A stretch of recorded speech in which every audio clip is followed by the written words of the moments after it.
as the Roman Empire draws its final breath. Barbarian hordes close in from all directions. But few carve their marks so deeply as these fierce marauders. From out of the north they come, drawing strength from the Empire's weakness. Motley tribes gathering under the powerful arm of one leader. A mortal man descended from the gods. They are the Franks, and they herald the beginning of a new world order.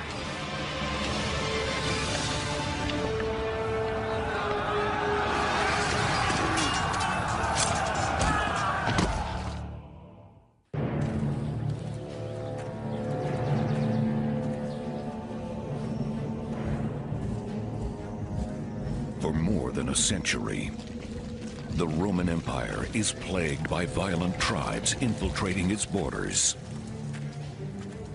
Germanic raiders from the north swarming the Roman frontier. Led there by long-haired barbarian chieftains who search for places to settle for a new life. They come to be called the Franks. What they were is confederations of people who formed and unformed and reformed under leaders in particular circumstances for myriad reasons over a long period of time. And now they've banded together with one urgent goal: to grab Roman land. They were ferocious warriors, and they were well remembered for a type of sword they developed. Every man was a warrior. And even by the standards of Roman provincial life, they were apparently more ferocious than most. The Franks seize an opportunity, striking a Roman army weakened by civil war.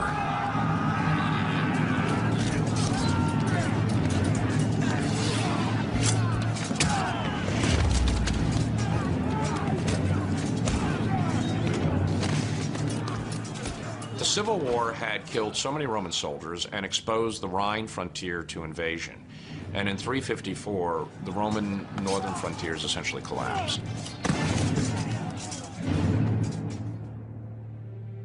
With the collapse of their border defenses in the province of Gaul, the Romans find themselves inundated with a tidal wave of savage invaders from what is now Germany. In the past, Frankish warriors daring to enter Gaul had paid a high price for their intrusion. The Emperor Constantine, he threw several of their leaders to the beasts in the arena. The way the Romans executed the most noxious criminals is a way to try to decrease the Franks' enthusiasm for further raids.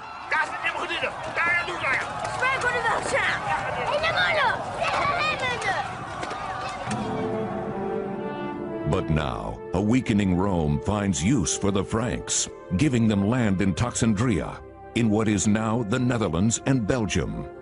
There, they serve as a buffer against other barbarians.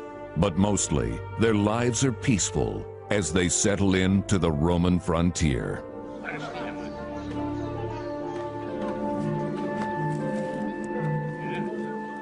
In terms of raiding and pillaging, the Franks were really pastoralists. As they raised crops, they raised livestock, and then raided and pillaged whenever the opportunity arose.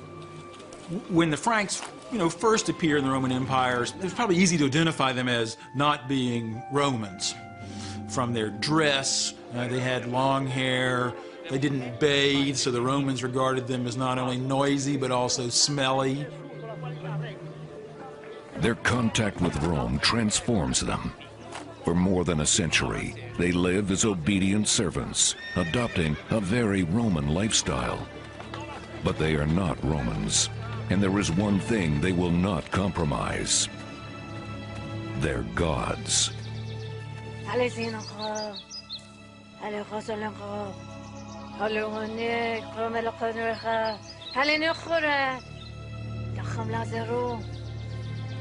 They are following their traditional pagan religion, which seems to have been based on worship of gods from nature. They seem to have had, idols of wild animals, for example, to whom they paid worship. They were devoted to a vision of pagan religious truth.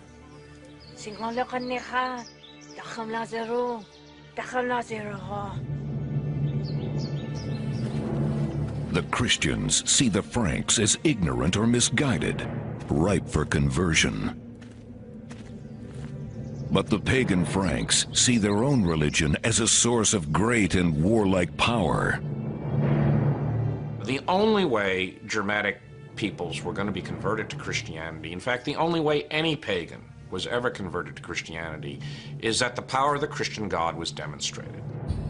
That could be done in a miracle, and there's no bigger miracle than a battle. Armed with the power of the pagan gods, the Franks move in when the depleted Roman army pulls back to repel other barbarians. Gaul, once the most prosperous of Roman provinces, comprising what is now France, Belgium, and parts of Italy and Germany, is now vulnerable to the invading Frankish tribes. That doesn't mean that Romans go away or that Roman power is immediately collapsing, but it was very clear to people like the Franks on the northern border of the empire that they could now begin to move south.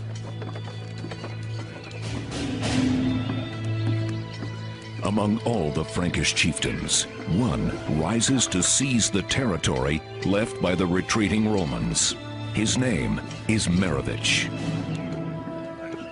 He will lend his name to a new line of barbarian conquerors, the Merovingians, and he is said to be descended from a sea god.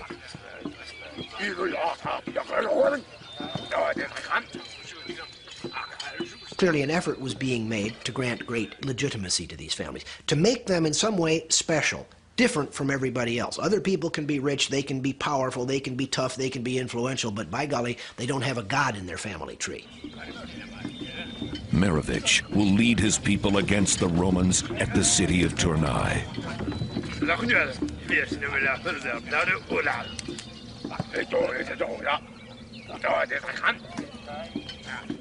He negotiates a truce, and his Frankish tribes will settle and defend the area around the city.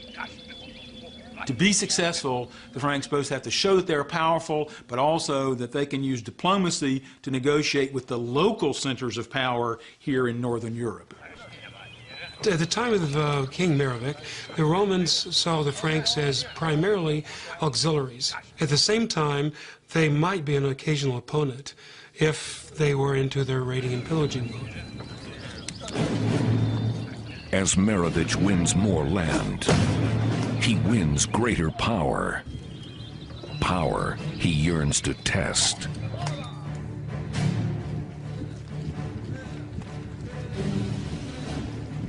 Soon, the Romans give him his chance, enlisting Frankish tribes to join them against the empire's fiercest threat, Attila the Hun.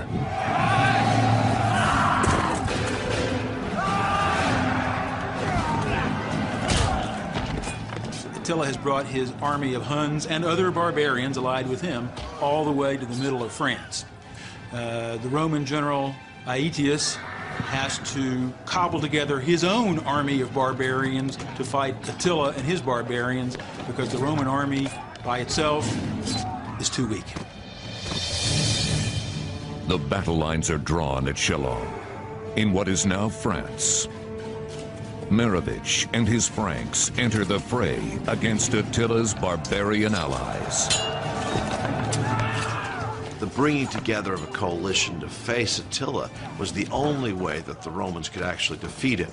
But in bringing them into the Roman army, you are arming them better, you're training them better, you're indicating your strategy and tactics. It's kind of like losing the playbook of a modern sporting team to the other side for a little while. With the help of Merovich and his Franks, the Romans force the Huns to retreat. demoralizing Attila and winning victory for the empire.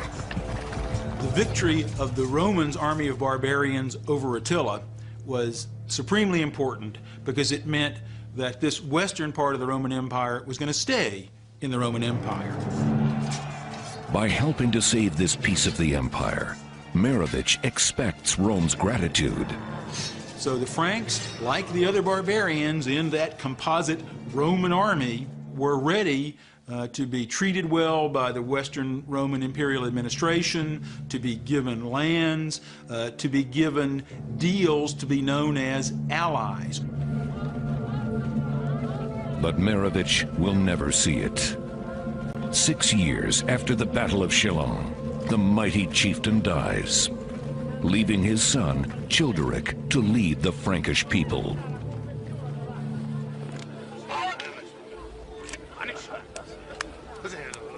As the years pass, Childeric grows into a skilled chieftain, one that the empire sees as an ally. But he yearns for the day when he can unite his people against the weakening empire. The Franks were long accustomed to service in the Roman army for at least 125 years when Childeric takes over. They appreciated Roman goods. And when they settled in the Roman Empire, these Franks would take over certain areas, especially areas ideal for stock raising. For now, the Franks must depend on the empire until they can muster the strength to battle enemies in their own name. Not a marauder, Childeric will steal power by blending in. But as he grows stronger, his people will carve their domain out of the carcass of the Roman Empire.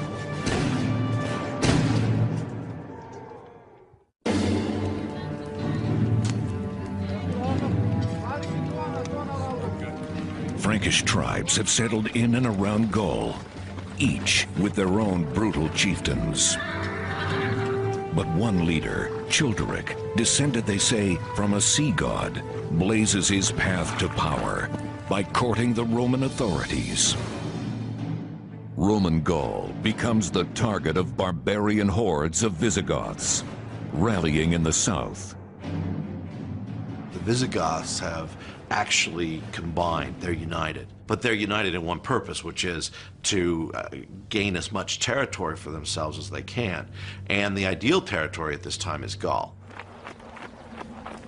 To preserve Gaul, the empire needs Childeric's help. Childeric, Roma sintanti si suntas. Deci mergați paimsi o tu ca paimsi tada. Sinito sentarne de sud. Tina țino tu se nas sau tu. Deci nežinau, nu tai mes turim paimti dar ir mergų. Childeric's help against the Goths stood to benefit the Franks by keeping them in the good graces of Rome, which meant positions, favoritism, honors. The united Frankish Roman army defeats the Visigoths and other barbarians. But as the empire weakens, Gaul is up for grabs. The Franks jockey for their piece of it.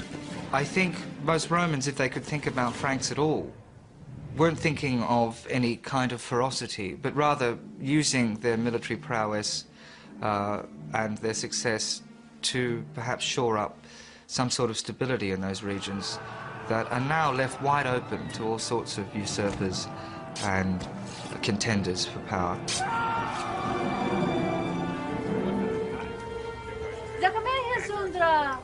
Così casta Childeric. Among his people, Childeric's skill as a warrior is matched only by his unbridled lust. In his eye, every woman belongs to him, though his people don't agree. Childeric got in trouble with the other Franks because he was seducing too many girls and making them unhappy. 6th century French bishop Gregory of Tours chronicled Childeric's carnal acts. Childeric, whose private life was one of long debauch, began seducing the daughters of his subjects. The people were so enraged, they forced him to surrender the throne, plotting an assassination. My guess is that Childeric, trying to form political alliances, was too ambitious and married too many women whom it turns out he couldn't adequately support.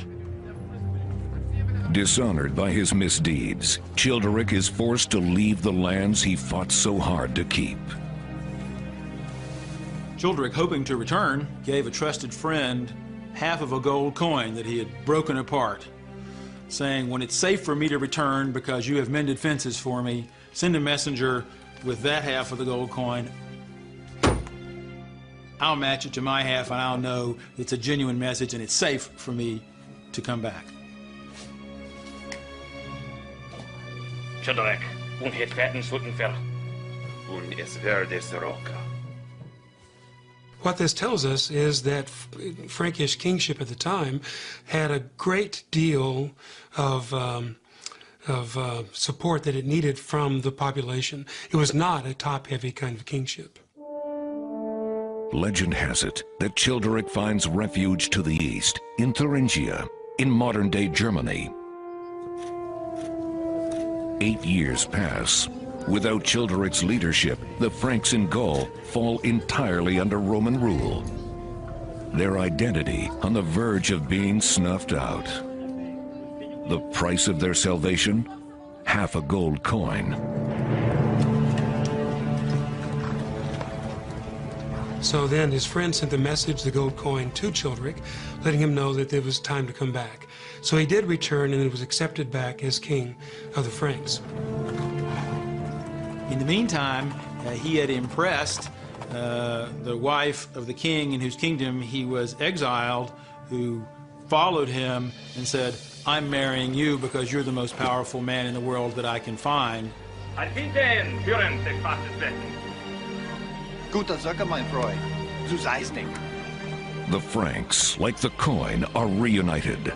And through Childeric's new bride, Thuringian Queen Basina, and young son Clovis, Frankish power will be magnified 100-fold. Childeric, Roman mercenary and Frankish king, gathers wealth and influence until his death in 481, after reigning for 24 years.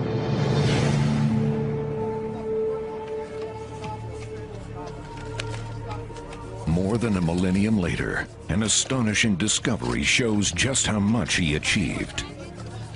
In the 17th century, workers digging a foundation unearthed one of the most extraordinary treasures of the late Roman period. Childeric's 1100-year-old grave. Ich habe eins gewonnen. Kommt in ins. Was haben Sie gefunden? Ja, denke ich.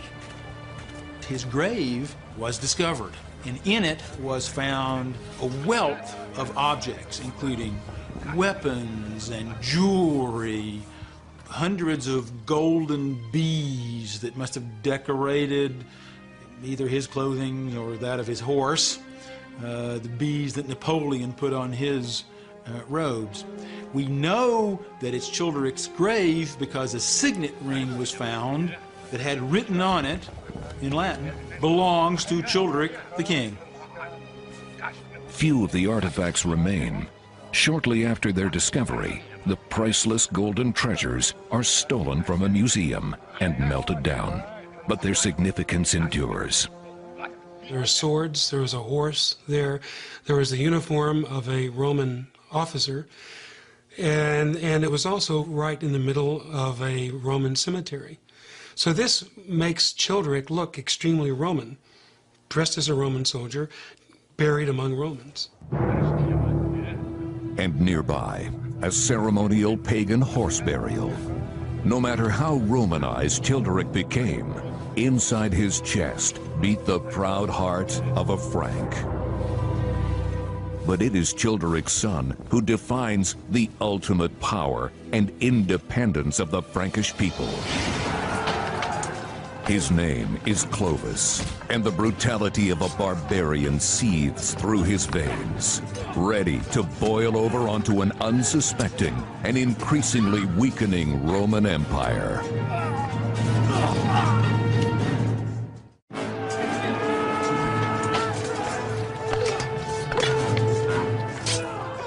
Frankish power passes to Childeric's son Clovis, who churns with greater ambition than his father, and who takes power by brutal force. A king such as Clovis is a traditional Germanic warrior king. His notion is to win booty and honor and subject people to his will. And in that sense, he's very traditionally Germanic. Like his father Childeric, Clovis starts out on good terms with the empire.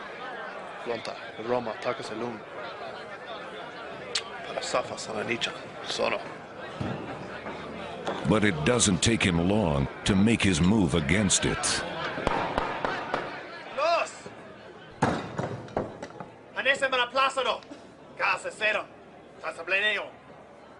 He brought his war bands with him, as well as war bands from outside. We know that he recruited help from fellow Frankish rulers. Clovis builds military strength under the noses of the Romans. And in 486, at age 20, he strikes. His target, Soissons, the capital of the tattered Roman territory in Gaul, and the last stitch binding it together.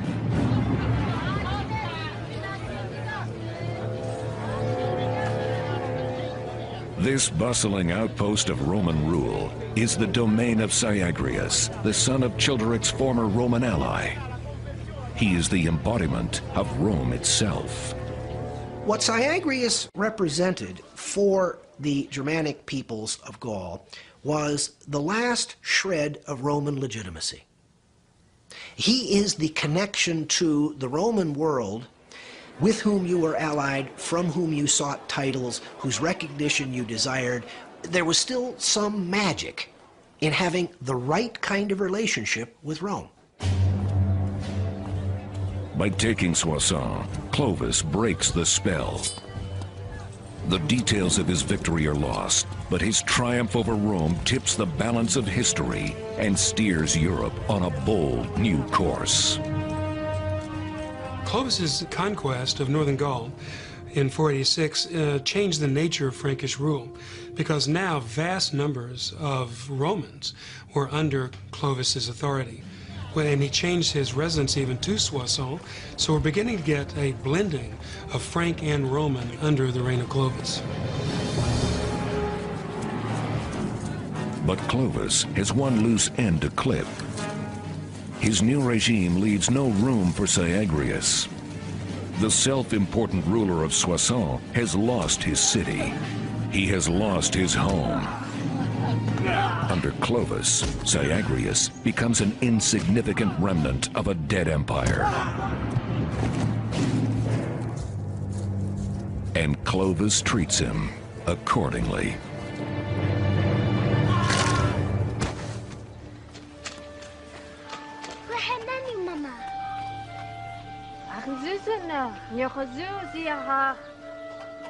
With his conquest, Clovis wins the Franks a home of their own, out from under Roman rule.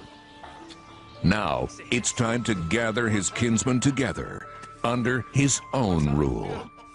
Clovis is clearly expanding to the south. Now, he is at the same time clearly attempting to establish wider and wider and wider authority among the peoples who sort of live in what we would call the Netherlands and Belgium. In other words, the people who are eventually going to sort of be lumped together as the Franks. It is the beginning of what will be called the Merovingian dynasty, named after Clovis's grandfather Merovich, the legendary son of a sea god.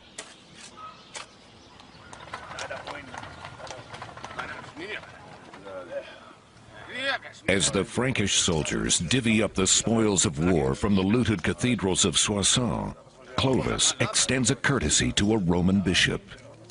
He has agreed to return a single sacred vessel the bishop has begged him to spare.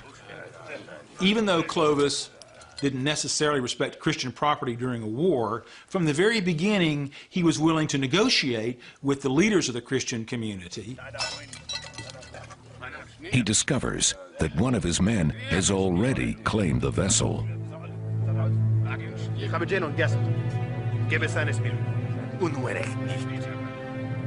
The offended soldier balks, telling Clovis to take his share from the pieces. Clovis will not forget the insult. A year will pass before he dispenses justice. Frankish style. He calls his army together and has them assemble on the parade ground, almost like it was a Roman army, and says, I'm going to inspect everybody's kit. I want to see your weapons. Das ist der Schmutz.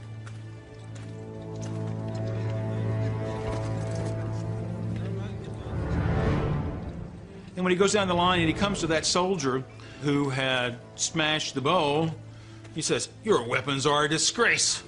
Look at your javelin. Look at your throwing axe. Look at your sword. They're in disgraceful condition. Throws them down on the ground. The soldier bends over to get his weapons, at which point Clovis cleaves his head in half and says, so you treated my bow, so I treat you.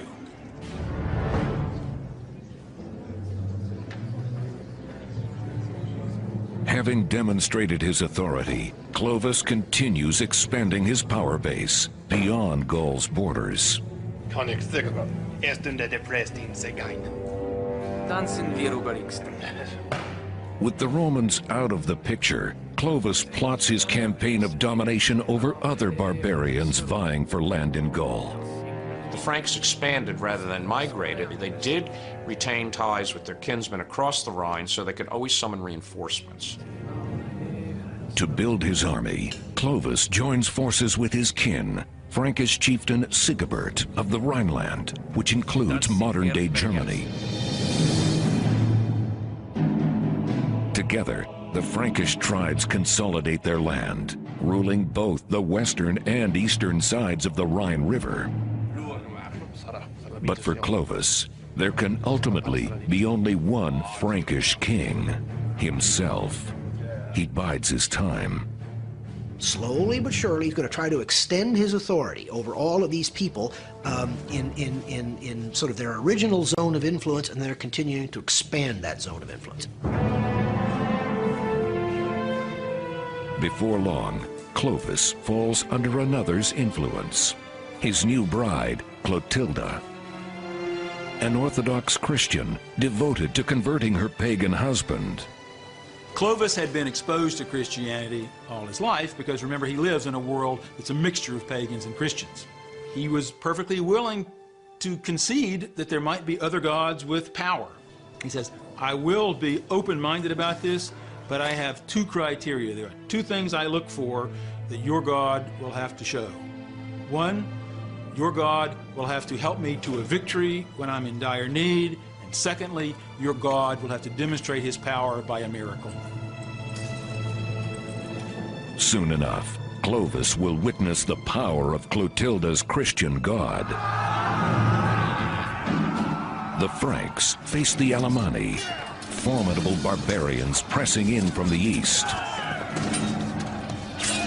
Like the Franks, the Alemanni are a confederation of smaller Germanic tribes. It will take all the Franks can muster to crush them.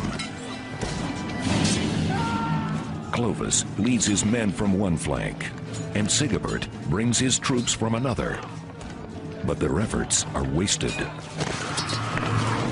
In the melee, Sigebert is seriously injured. Their pagan gods have turned their backs. Only moments from defeat and death, Clovis makes a decision that will seal the fate of his people, for now and for generations to come.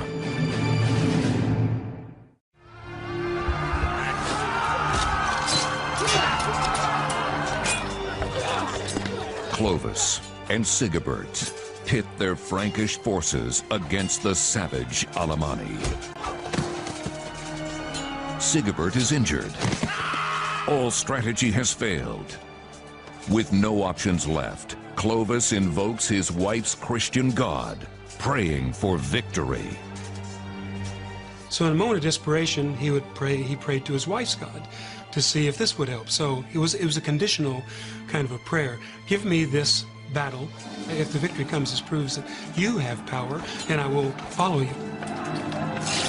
He was not praying to a God of peace, he was praising to a God of power. Either way, his prayers are answered. Against the odds, the Franks triumph over the Alemanni. And Clovis is able to rescue his injured ally, Sigebert. Having conquered the savage Alemanni of modern-day Germany, the Frankish kingdom now extends from northern Gaul to the southern tip of the Rhine River.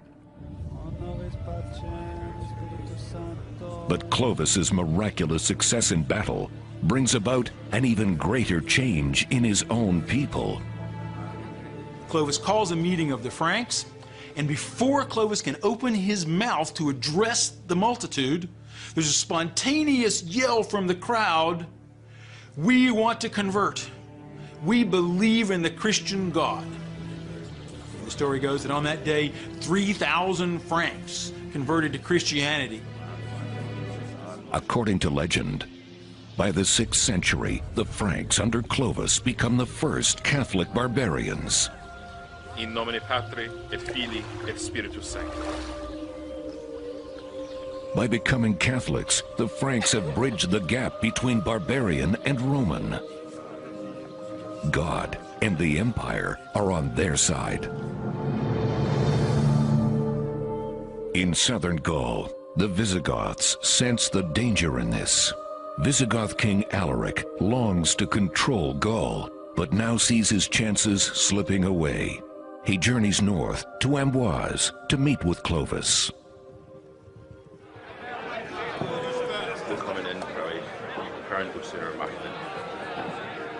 Clovis's conversion to Catholic Christianity made the Catholic Christians of southern Gaul look to Clovis as perhaps their redeemer from living under the heretical rule of Alaric II of the Visigoths. To hold his power, Alaric needs to appease his Roman subjects. Clovis, nehmen Sie beiden die Geiste. Ze mag mir aggresso. He invites Clovis to meet with him, to share a pledge of friendship, and to pay tribute. Alaric is making a truce with Clovis because he greatly fears what Clovis might do. On the other hand, it also gives him time to rebuild his forces, to plan new strategy and tactics and so forth. Truces are never kept for very long at this time, and this one wasn't either.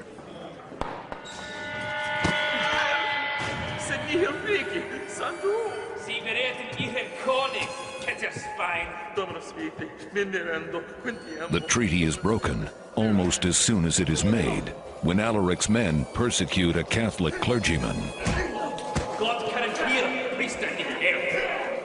For Clovis, this is an assault on God himself. It demands blood vengeance.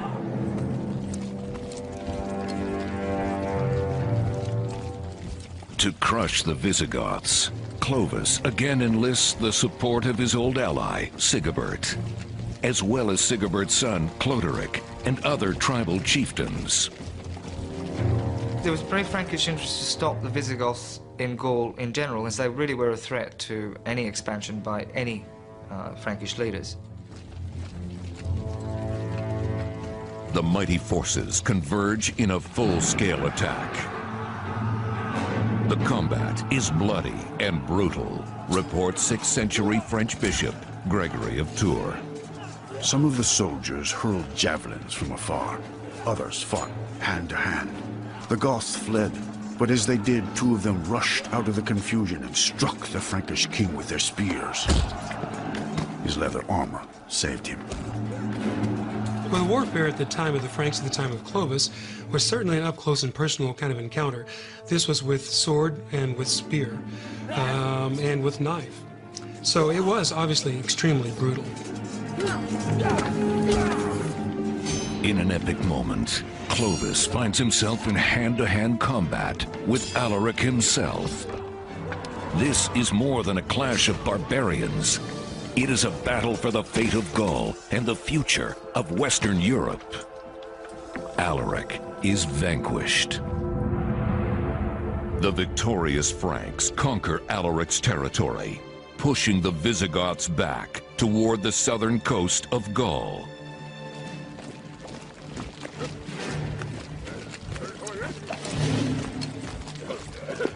On his triumphant march home, Clovis is met in Tours by emissaries of the Eastern, now Byzantine Emperor Anastasius, who declares him an honorary consul of the empire.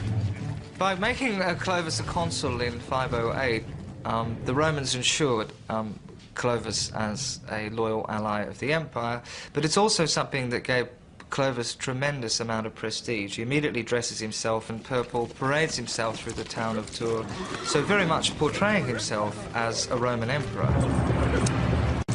Clovis and the Franks have beaten back the Visigoths and begun to consolidate the Frankish tribes as a legitimate political power. But the bloodshed is far from over. Before he can completely put aside the label of barbarian, he must order his most barbaric act of all.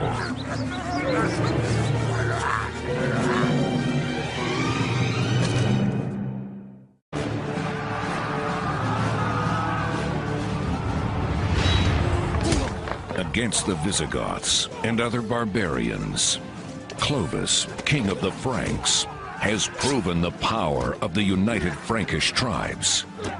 But true unity requires a single chieftain. Clovis now sees his Frankish allies as his rivals, and Sigebert, fighting by his side, is his biggest. We always think of barbarians as being rather stupid. They're not, and Clovis was certainly not. I mean, he was perhaps one of the greatest, most wise politicians of his day. Of course, he does so in a very bloodthirsty way. But here he's got this opponent, Sigebert. He can't very well come out and kill Sigebert himself. In fact, it would be impossible for him to retain the loyalty of Sigebert's people if he kills them.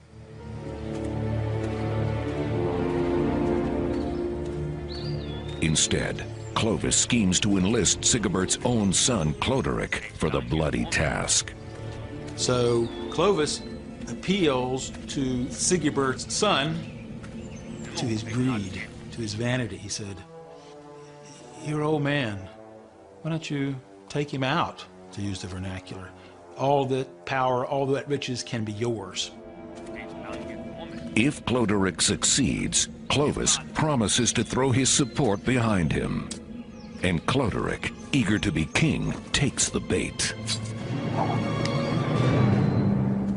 Cloderic enlists 2 assassins, men his father trusts.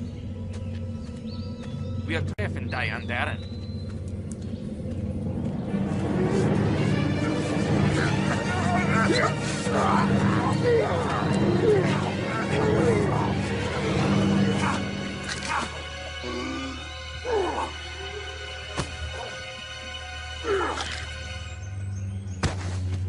Echt lang gekommen. I said Russia. Then, with misguided gratitude, Cloderic opens his father's treasury to Clovis, who sends henchmen of his own.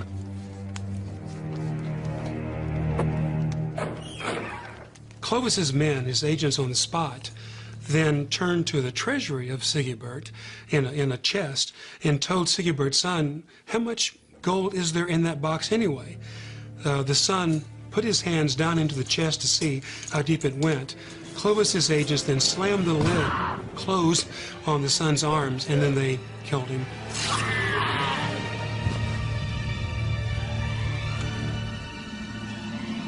Clovis eliminates his rival while keeping the blood off his own hands.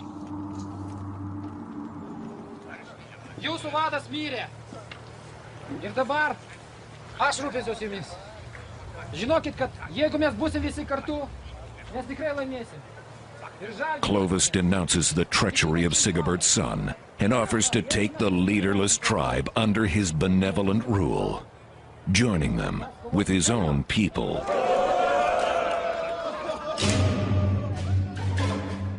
Like a mob capo, Clovis unites Gaul by splitting skulls, murdering every Frankish ruler who might stand between himself and his people. Clovis's intrigues against his sub-kings and his competitors is pretty typical of what goes on in Merovingian history. That is the family of Clovis.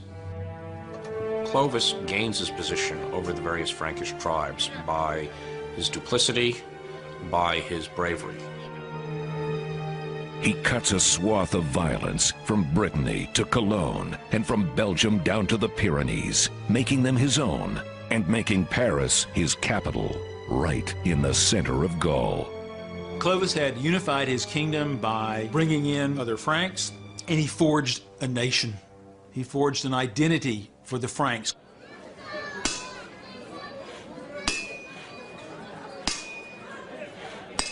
The people of Gaul, now living under Clovis's rule, are allowed to keep their Roman traditions. Only they are no longer Romans. They are the Franks. These conquests of Clovis were really political conquests rather than conquests that dramatically changed the lives of the ordinary population. Their Roman way of life went on more or less unchanged for probably the next generation or two. The Franks win their place in history, first by domination, then by assimilation. They recognize that the way they build their future is by finding some sort of unity among this diversity. And in this, they are the most successful barbarian kingdom. That's what's distinctive about the Franks inventing themselves. But Clovis's own time has come to an end. It has taken him 30 years to unite Gaul under the Franks. And in 511, only 5 years after he defeated the Visigoths, he dies peacefully at the age of 45. He is buried in Paris at the Church of the Holy Apostles, a church that he has built. He faced a really difficult challenge that all kings face, how to pass power on in the future so that the state that you have created won't be torn apart. He faced a really difficult situation. He had 4 sons. Ironically, the man who'd spent his life uniting his domain asks that his hard-won kingdom be split into quarters upon his death and divided among his sons. After Clovis, it's the worst political chaos that anybody could ever have imagined. It's worse than all of those little Latin American dictators who were overthrown periodically that we always laugh about. I mean, it's civil war and civil war and civil war and civil war. Between all these brothers who are supposed to democratically have divided the kingdom. Fratricide and conspiracy taint the generations that follow. But Frankish identity stays solid. Cast in the image of Clovis, grandson of Merovich. The land of his people becomes Francia, and later France. Francia becomes increasingly the center of power in Europe that was previously focused upon the Mediterranean as a source of authority in the Romans. With the early Middle Ages, the Franks increasingly over the 7th and 8th centuries become the dominant power in Europe. And even though power gradually slips from the grasp of the Merovingians, the template that is to become Europe is indelibly set. In the 7th century, a new dynasty comes to power, continuing the legacy and leading to the Frankish king Charlemagne. And they essentially create that axis that runs from Rome through France and Germany to London. And that is the axis of Western Europe. Once put by a historian is they took a rib out of the old Roman corpse and made it the backbone of Western civilization.